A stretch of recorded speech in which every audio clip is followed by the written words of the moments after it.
هشام كوك يا هشام كوك يا مون فرار، ماذا يحدث هناك؟ المهم خوتي، على مستوى مواقع التواصل الاجتماعي راي مقلبة كونتر المؤثر والطباخ المعروف هشام كوك. قال لك يا خويا السيد راه طلق عنده 3 موا.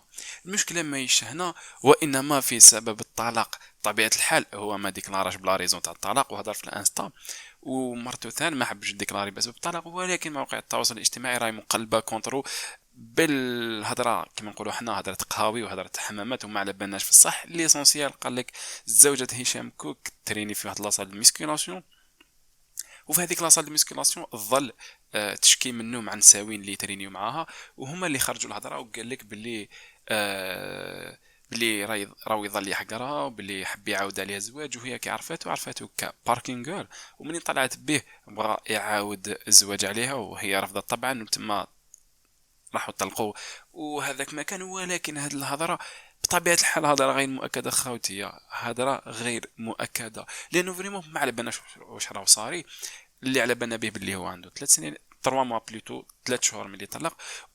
وكنت عارفوا نساوين في مواقع التواصل الاجتماعي ما طلقوهش السبان والمعايره وبزاف امورات. كاين حتى تعليق وين وحده قالت له لازم نقاطعوه لازم نقاطعوه باش هكذا ما يعاودش الزواج عليها ولا مش عارف كيفاش. المهم خاوتنا راهي مقلبه عليه هشام كوك صراحه. انا ضحكوني ردود فعل تاع البنات على مواقع التواصل الاجتماعي، وكانه الطلاق صرا معاه هما ماشي مع المراه ديالو.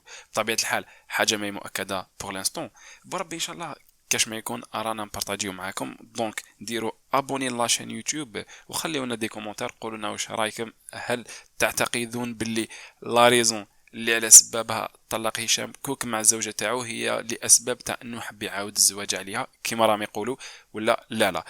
راهو هشام كوك صراحة زعما ماهيش أول خطرة يستخدم استراتيجية التسويق العكسي وين يدير واحد البلا بلا وشغل باش يطلع الباز ويطلع الريتش تاعو في مواقع التواصل الاجتماعي. دارها بليزيور فوا، واحد 2 فوا ولا 3 فوا.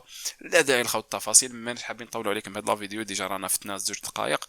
دونك نخليكم هنا، خليونا رايكم في لي كومونتير وما تنساوش ديروا ابوني. والسلام عليكم ورحمة الله تعالى وبركاته.